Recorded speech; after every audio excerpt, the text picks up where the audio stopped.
Prabhupada, he said he had business.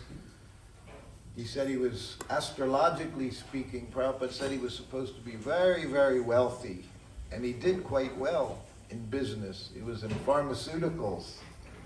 And he did very well, but towards the end there, everything just went away. And Prabhupada was telling that story one day in Los Angeles Temple, New Dwarka. And he was saying how Krishna took everything from him. He also said that was a blessing. Right? He said when you're favored by Krishna, he'll take everything from you. Right? He took everything from Srila Prabhupada. So for him, that was also difficult. It's not something that came easily. And the thought of taking sannyas, Prabhupada said he never even thought about it. But then he had dreams, one, another. His Guru Maharaj appearing to him, indicating he should take sannyas.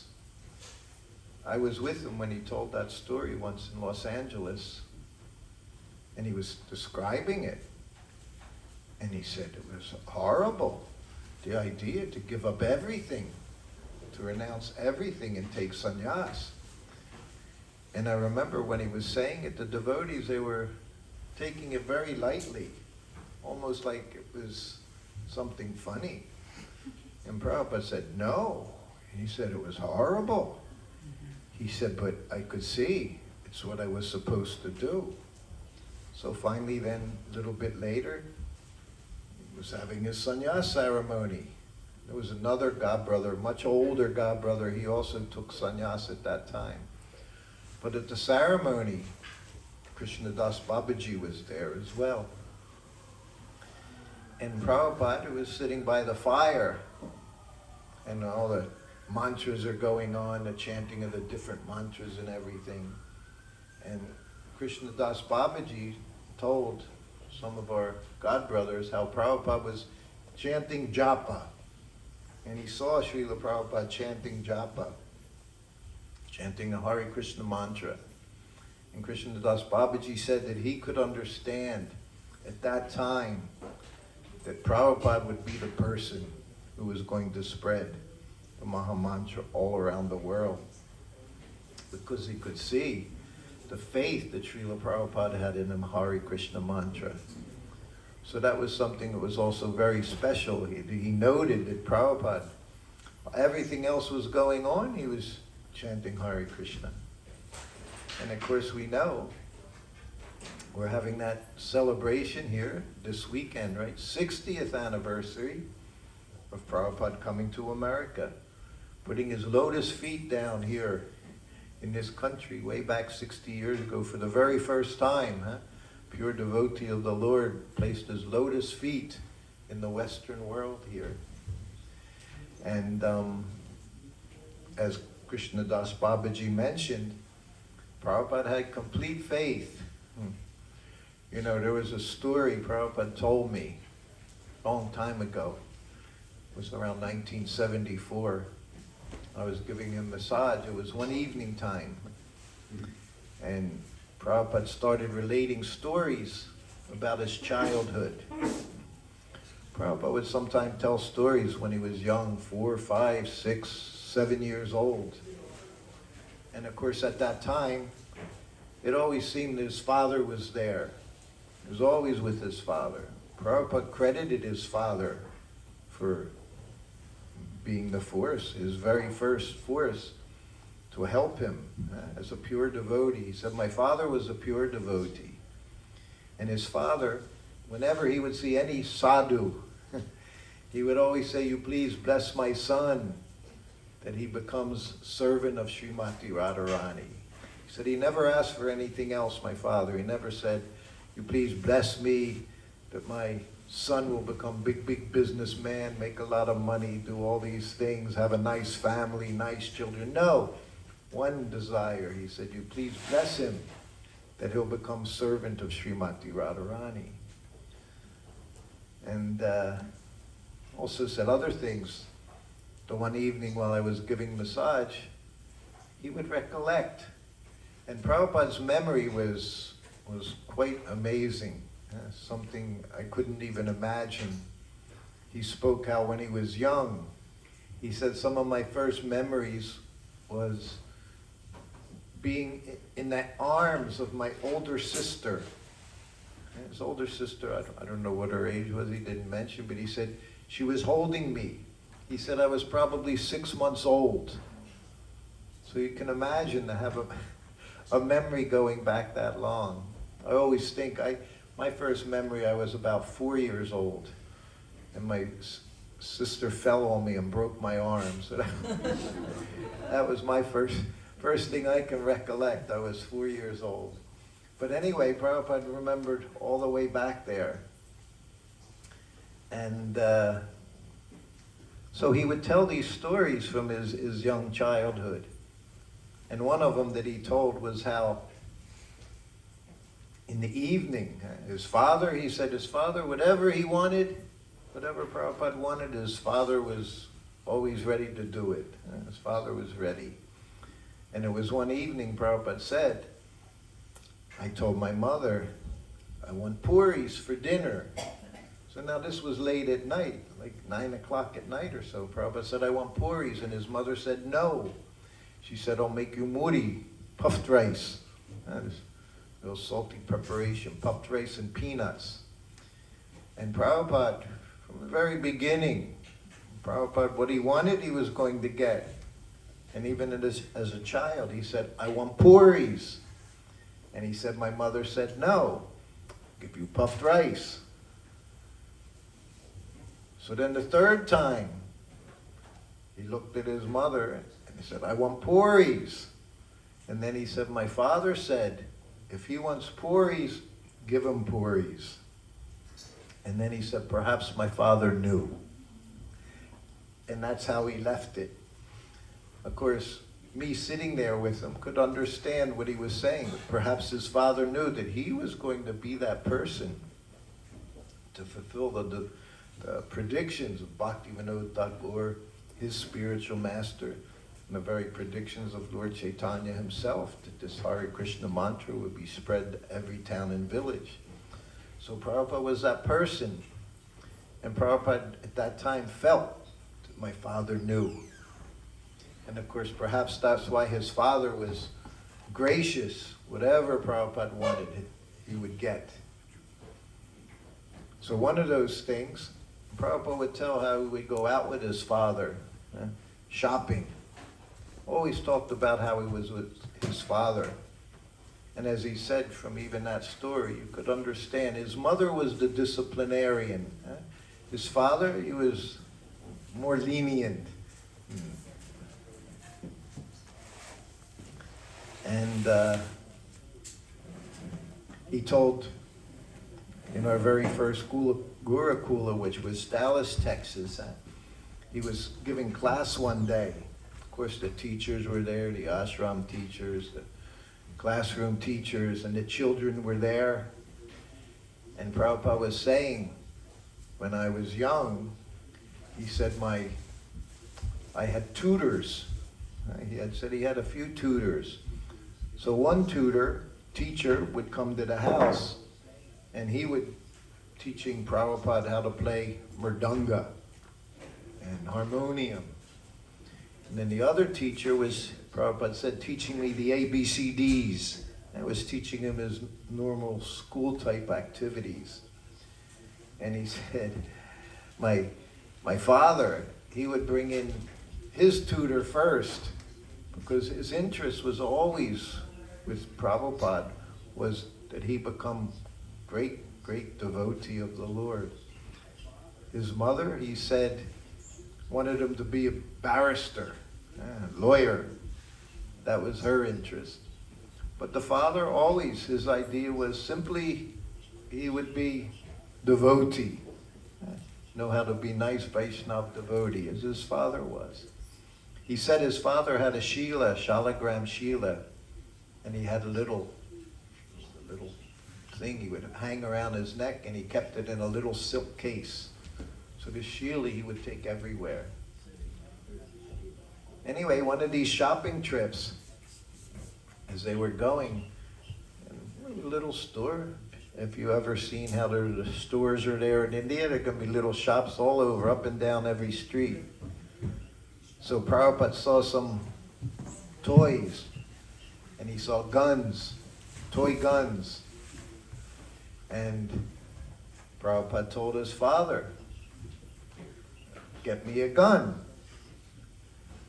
His father complied right away. He bought him a gun, and Prabhupada had the gun in his hand, and he was looking at the gun in his hand. Of course, in those days, it wasn't plastic guns. Must be metal gun. And he's looking at the gun in his hand, and then Prabhupada looked at his other hand.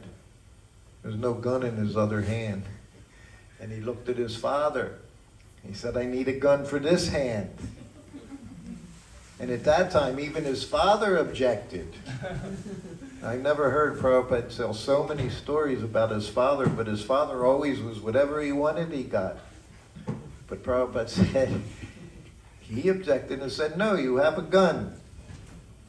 But Prabhupada's determination was there from the very, very beginning.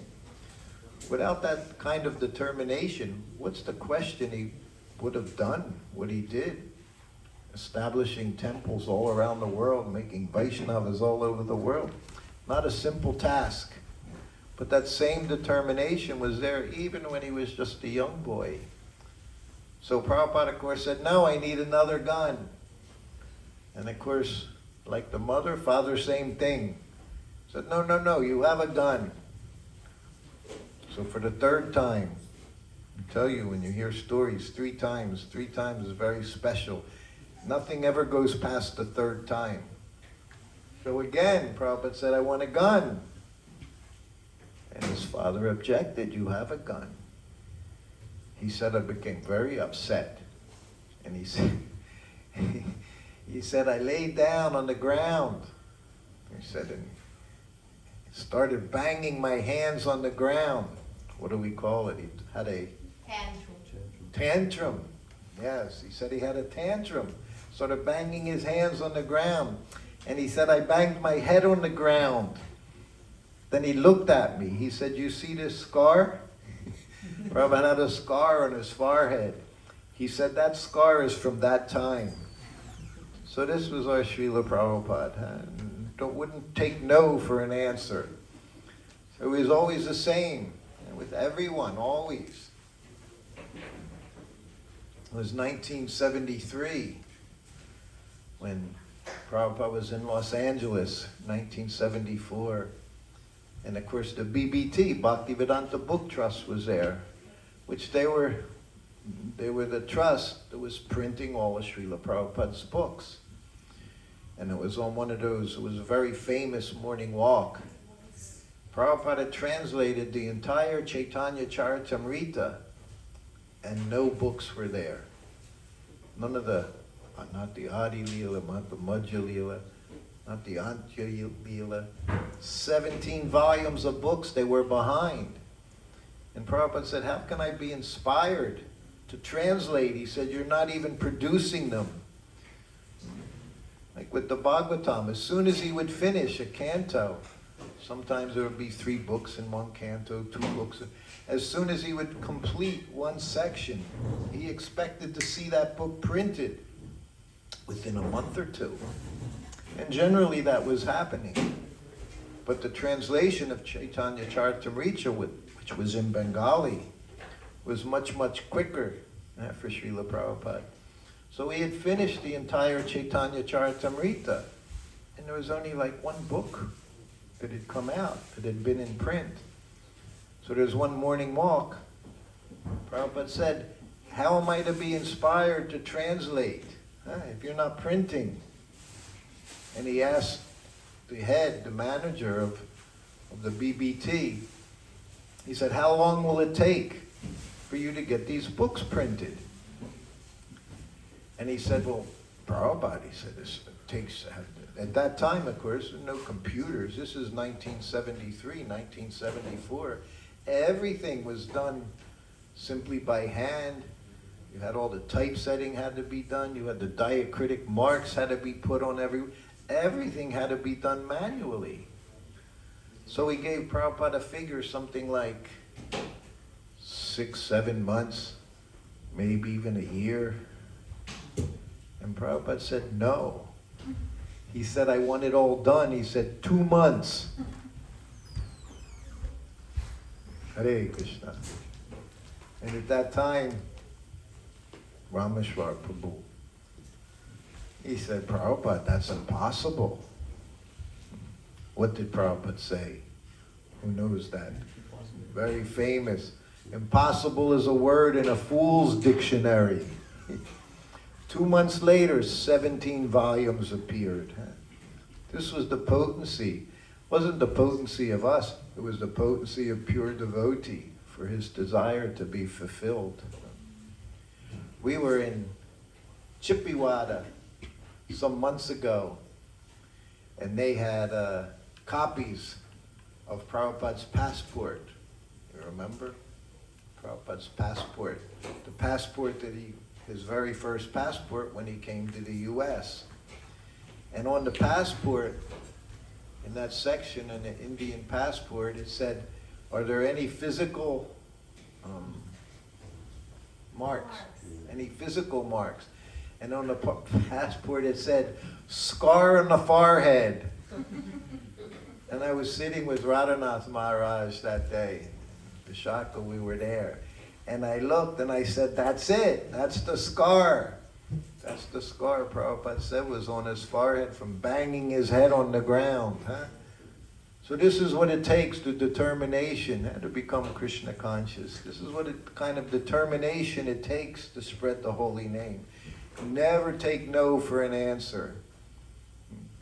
Prabhupada showed that if you have a pure desire to serve Krishna, anything can happen. Nothing is impossible. We see that sometimes in our travels. Things you think it just can't happen. Anything can happen. It was just by Srila Prabhupada's desire himself. He had a desire in the Srimad Bhagavatam in the 10th canto. I believe it's about the 34th chapter. Prabhupada mentions there that a devotee had a desire for a temple to appear in Vrindavan. This is our Krishna Balaram Mandir. He doesn't say, I had a desire. Prabhupada always had humility. Never said he did anything. Everything he would say was the grace of his spiritual master. And he would even say it's by his disciples who his spiritual master had sent to assist. He always gave the credit to others. But he said that a devotee had a desire for a temple to be there. And in that way, the temple manifest. That same desire over the next 3 days this weekend, Friday, Saturday, Sunday. That's why I've given some classes here, but I've never really touched on Srila Prabhupada's arrival, because you're going to hear a lot about it Friday, Saturday, and Sunday from so many of my god brothers, god sisters, and others about Srila Prabhupada's arrival in America. But just coming here, just getting his passport, getting a visa to come to America, he needed police clearance. They won't let you leave India unless you can prove you don't have any debts to anyone. You have a police report, they call it a police report. So there were so many different obstacles, so-called obstacles, that had to be cleared before he could come to America. We know it was the Agarwal. It was Mr. Agarwal, the father of Mr. Agarwal in Butler, PA. He was the one, he met Srila Prabhupada. And he told Prabhupada that he would get his son to sponsor him. Prabhupada didn't even know about it until one day he had a sponsorship from this Mr. Agarwal in Butler, PA. Because you couldn't come, You know, you can't come here unless you have a sponsor, right? Coming from India, unless you have a sponsor, there's no question of just getting a visa and coming. You have to see that you can take care of yourself, someone's going to take care of you. police report has to be filed, so many things. So all these things had to happen. And then, of course, it was 1965. Prabhupada was sannyasi, literally had nothing. We heard stories just before his coming, how he mentioned his home. Even in his passport it said his home was Vrindavan and his office was Chippiwada. Prabhupada spent months at a time there at this temple. That temple also was acquired by ISKCON some years ago with the aid of Gopal Krishna Maharaj. So we were at that temple. It's now ISKCON temple. A very important part of Srila Prabhupada's life, Srila Prabhupada's preaching, this temple. Prabhupada had a little room up on the first floor. And his room was literally right on top of the deities. You know, if you know anything about altars and deity worship, I don't know what it's like here, but above the deities, nothing can be there. No one can be placing their foot above the deities. Like you see in most temples, they have the domes. So nothing crosses that place, because you don't cross over the deities in any way. Prabhupada said once, you don't even step on the shadow of Tulsi Devi. Yes. So this is how devotee sees things. You understand what I'm saying, or you're confused? No, I'm just seeing what's on top of What's on top of here, I don't want to know, I'm afraid. I'm afraid to know. But even in Prabhupada's room, which was on top of the deities, but there was right next to where he was sitting, literally right next to his sitting place, there was a dome, which was right over the deities. So there was no question of it. It was just a little marble dome, right, that we saw. It was just like this wide, but right next to his desk. So this was the situation that Srila Prabhupada had there. And he had to do everything himself. He would go to the printers, he would have to buy the paper, he would have to do everything. And everything, nothing was simple. He didn't have money. He could only stay there because someone was paying his rent for him. At that time it was just a few rupees a month. Just like Radha Damodar Temple, what was the first monthly rate? Do you remember? 2 rupees. It was 2 rupees a month for 2 rooms at Radha Damodar Temple. Quite a bit more now. We're still renting those rooms. It's much more than 2 rupees a month. So anyway, that was being paid for by a friend.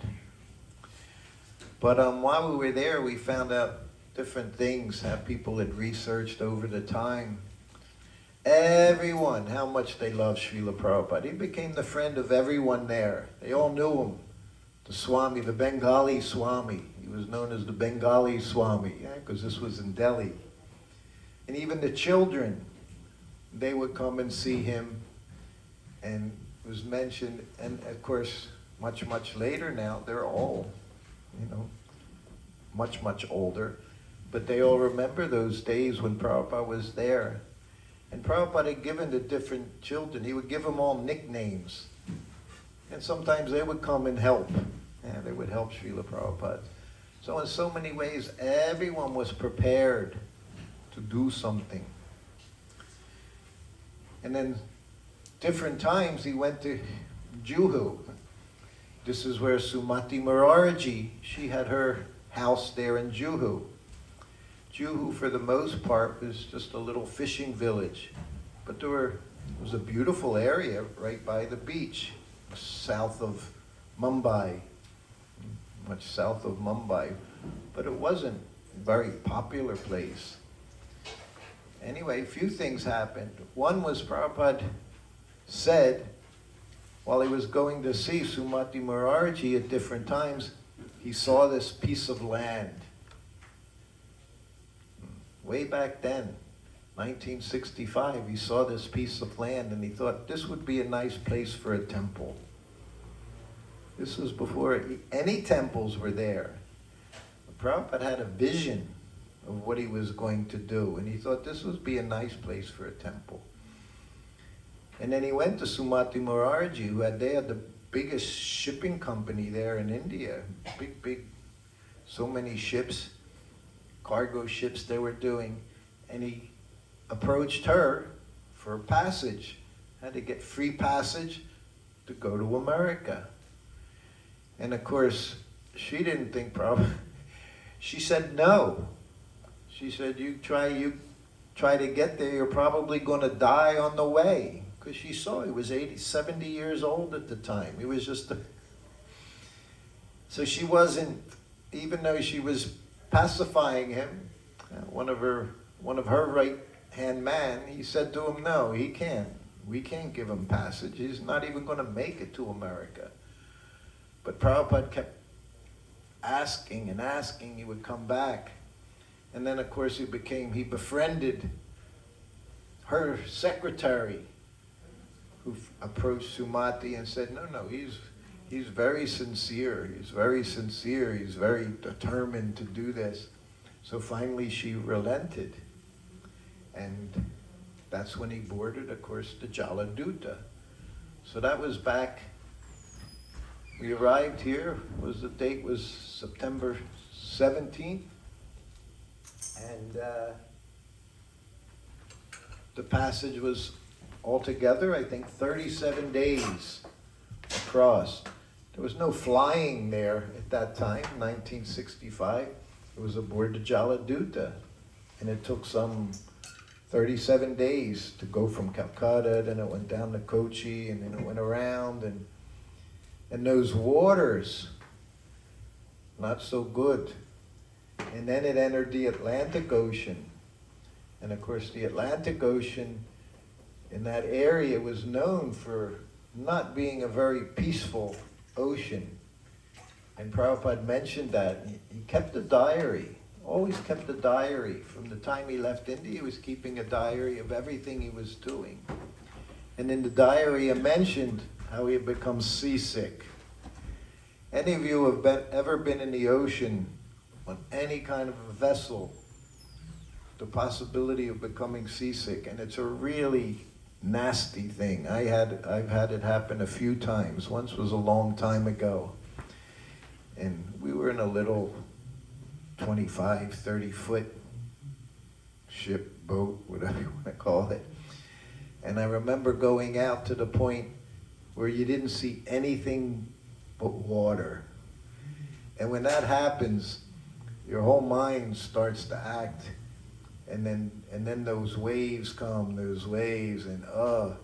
so Prabhupada went through this for days and days, until finally it got to the point, what happened? He had a heart attack, and then he had another heart attack, and at that point, although he was writing in his diary every day, he would write in his diary what was going on. But then there's a section in his diary, he just drew a line. That was more than a week. Not eating, not doing anything. Just trying to get to America to follow his spiritual master's orders. So then finally, he said he had a dream.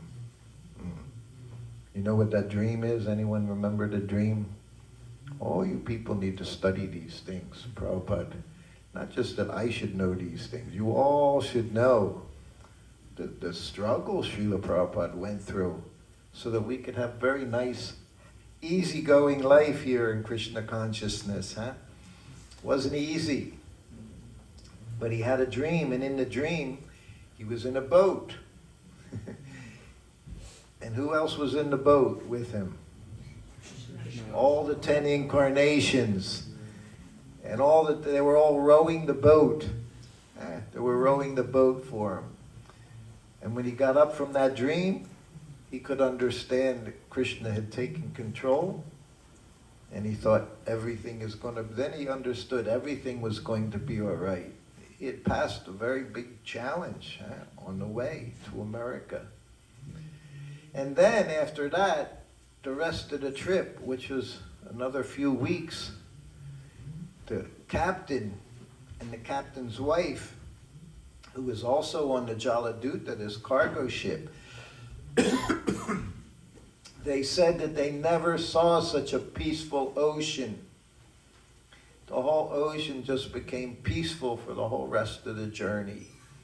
And Prabhupada says that the captain's wife, she said to him, "You please come with us." She said, "This is very unique." She said, "You should come with us." Even they could recognize what Prabhupada was doing, and that Krishna was in control. And from that time he used to cook. And of course he would cook for everyone, the captain, his wife, all these different people. So that was all on the way coming here 60 years ago. And then of course in a few days we're celebrating that anniversary when Prabhupada hit Boston Harbor. And he touched down here and they got off. And what was one of the first things he saw? Became part of our whole Krishna consciousness movement, right? One word. What was the word? He saw it in an advertisement. Unalloyed. Unalloyed steel. What does unalloyed mean? Means No mixing. No mixing. No mixing. not mixed with anything else. Not mixed with anything else. So that became a word that Prabhupada used very often. That devotional service, unalloyed, it's not mixed with anything else. Only desire is to serve Krishna. Unalloyed, has no other mixture to try to get anything. So Prabhupada saw that. He saw another thing, I believe, when it went to New York. And it was from a paint company, I believe Sherman-Williams. I remember that time because this was back in the 60s. And they had an advertisement, and one of the things, they had their can of paint, and it was covering the globe. Their paint was covering the globe. So Prabhupada also saw that, covering the entire world. So from the beginning, he had that vision. Not that it was just going there, beginning and ending in New York. It was just the beginning of Krishna consciousness being going all around the world. So many things we would hear. I was sitting with someone and they said, one time on the bench, and the person said, "How many temples do you have?" And he said, "Oh, there's so many temples, but they haven't manifest yet." But Prabhupada had a very strong desire, and Krishna fulfilled the desire of his pure devotee. So this is why we're all here at this point, so many years later, 60 years later, all by the fulfilling desire of Srila Prabhupada. So then he got to Butler, PA, his sponsor. He stayed there. He stayed there for some days. He said, but it wasn't easy. He said it was difficult. What would happen, he said, when he opened up the refrigerator, there was meat in it. Imagine Prabhupada seeing meat. Dead bodies in the refrigerator. He said, but what could I do? And neither did he chastise them and say, "Oh, what are you doing?" He just accepted this is the condition he was in. But then soon after, he got a room in where?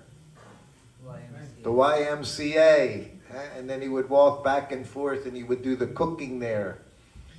And the Agarwal family, they were very happy Prabhupada was cooking because his cooking was fantastic. And they probably hadn't tasted anything like that since coming to America. So Prabhupada would cook. We saw the picture, they had the little child. Prabhupada was just always accommodating to everyone as he worked to fulfill his mission. He also told a story when he was using the bathroom. And we know, I've often told when Prabhupada, wherever he went,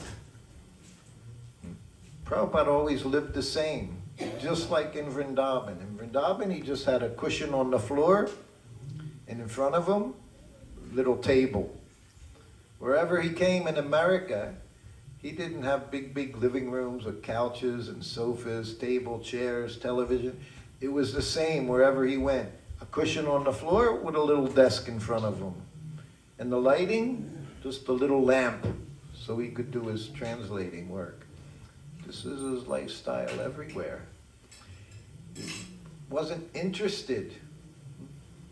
I say, some beautiful places Prabhupada lived. We were just in England, Bhaktivedanta Manor. Such a nice place. Prabhupada wasn't interested. If the sun was out, he'd go outside and sit under the tree, chant japa, read his books, have me read his books. So this is what he encouraged us to do. And then some years later, he went back to Juhu. This was 1972. And that piece of land that he looked at 7 years before, he bought that piece of land, that very same place. We also know the Chaupati Temple was an area where Srila Prabhupada also went and thought, nice place for a temple. There's a temple there. So this is the power of the pure devotee. He has desires, Krishna fulfills those desires. Pure desires of the pure devotee. And Krishna fulfilled them. And then finally, he wound up where? Tompkins Square Park. And we say that's where it all began, Tompkins Square Park. You'll see videos, early videos, the devotees chanting there. And it was simple. He didn't have a band behind him. There weren't any instruments behind him. You'll hear two things in the early days. Didn't even have a mridanga. I had that little bongo. I mentioned that the other day. That bongo is in New Vrindavan, in Prabhupada's palace, in a little case there in the palace. That mridanga that was first being banged on when they were chanting. And then, of course, had the little hand cymbals. And Prabhupada sat under that tree in New York City. There's a big plaque there, that tree, New York City, right? You've seen that tree. Of course you have. Your father has brought you everywhere. Saying this is where the Hare Krishna movement began. Just by one devotee, pure devotee, chanting purely. And so many people became attracted, not by instruments, but by the pure chanting. And you'll see those early people.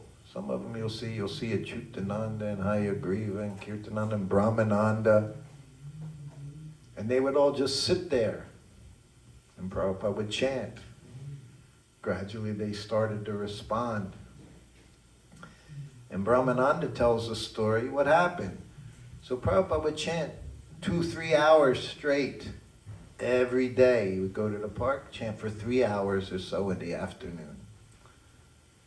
And these young devotees, they were not initiated, they were just attracted by this person, this Swami from India.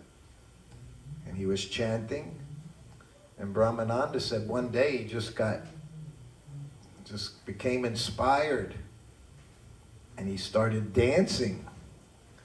Got up and started dancing. A couple others, they followed, and they just started going around in a circle and dancing. And Brahmananda said he thought once he stood up and started dancing, he couldn't stop. So he'd have to dance for 2 or 3 hours straight as they're going around, chanting Hare Krishna. But this was Prabhupada's method. Our kirtan. Wasn't everybody sitting on the floor like this, singing and dancing. Prabhupada said this was our yoga. He said we don't need any other kind of yoga. He said our yoga is dancing. And what happens, he said, when you clap your hands? All the lines. All your lines change. Those who know palmistry, astrology, you know, they read the lines on your hand, will tell you what's going to happen in the future. If they're really, really good, they're going to tell you even how many times you're going to be married, how many children you're going to have, when you're going to die. All this is there. But Prabhupada said, simply by chanting and dancing, clapping those hands, the lines, even the lines, it means your whole life will change. It's the only thing you can change. Prabhupada said, he would say different things sometimes, very startling. Sometimes I see these people jogging, running, especially people even in their 60s, 70s sometimes, and you see them jogging. Prabhupada said, when you come into this world, you have so many breaths. You can't change it. So you got to be careful all the running you're doing. You're actually not improving your life. You're shortening your life. Huh? I read so many silly things. I read too much. I read how every Coca-Cola you drink takes 8 minutes off your life. Everything's bad for you that we put, you know, all the air we breathe now, the water whatever we drink, everything's reducing our life. But the chanting, he said, that can actually increase your life. Otherwise, you have so many breaths. He also said, you come into this life, you can't change what you're going to get. In other words, materially. How much money you're going to make in this life. It's already determined from your previous life. Otherwise, how does someone come in? One person comes in now, used to be millionaires. Now you're billionaires. It's not that they're 1,000 times smarter than the next person. It's karma. Another person can work so hard just for a few dollars a day. What's the difference? This is one thing when I was growing up, you could never understand. Why is people suffering? Why is a child suffering? They're innocent. No, not innocent. Previous life is there. Krishna consciousness made everything so clear.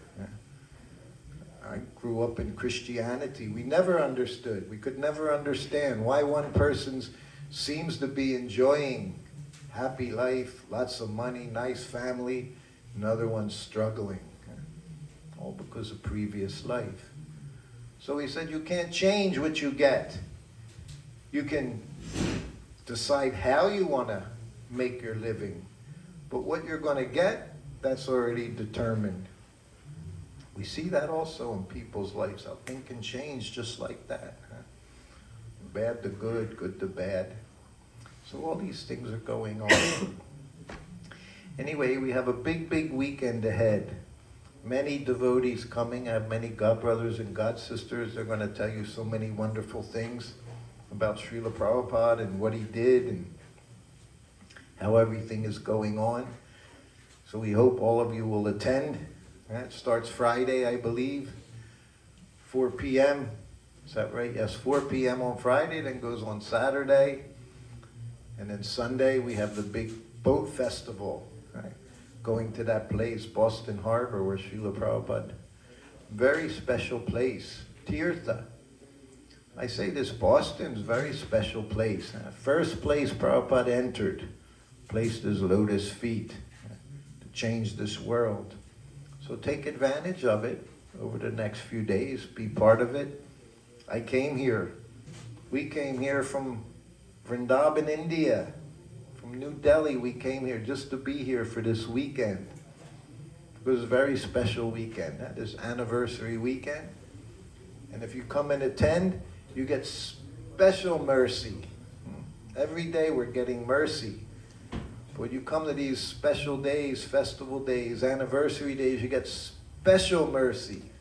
100 times, 1,000 times the mercy that you would get on a normal day. So take advantage, please, everyone, and come. Anyone has any questions at this time? We can have a few minutes, questions and answers, comment. Yes, Prabhu. I don't know if this is appropriate. If it's not, you may not answer. It's behind. Oh, behind me. Thank you. Yes, go on. Because I remember hearing the statement saying like familiarity breeds contempt. Like if someone is like, I remember that also reading that there were devotees who left movement although they were so close to Prabhupada, and it seems to be contradictory, like how, it's, how is that possible? But for you, you were so close to Prabhupada, you could start feeling like he's one of the humans, like just us. like anyone else. Right, Yes. so have you ever had anything, that you had to internally somehow fight inside and like kind of think about it, or feel? I was fortunate in that I always understood I was very, very fallen. And I always saw that Prabhupada, everything he was telling us to do, he was doing it. So as we say in America, he was the real deal. He was walking the talk, not just telling. And we see that in so many, Prabhupada would say, bogey yogis, or so-called sadhus. They preach so many things, but they're doing so many things behind the scenes. I was with Prabhupada behind the scenes all the time, and I saw he was pure. He had, like I said, he sat on a cushion on the floor, He sat on the floor, this little straw mat, a little table there, taking prasadam. Didn't have big dining areas, chandeliers. Never asked for anything. He never asked, he went through probably 15 servants. Because as you say, sometimes familiarity breeds contempt, and one reason or another people would leave. And some of it was just that, even Prabhupada said that they think, he's just this old man. He's eating, he's sleeping, he's passing urine. He's doing everything like me. What's the difference? But I saw the difference. He spread Krishna consciousness all around the world. Nobody else had ever done that. And in a sense, I feel it protected me, that I saw things in that way. I wasn't, I've never been a very philosophical person. I'm philosophical, but I mean, I never had, as Prabhupada would say, over-intelligent. That we also saw with Prabhupada. I mentioned that the other morning about Sanskrit. Some of them would learn a little Sanskrit, and then they would even think, oh, Prabhupada's not translating this properly. Because according to the strict definition in Sanskrit dictionary, words like this. But Prabhupada's process, everything was based on devotion to Krishna. So everything he would translate in that way. If you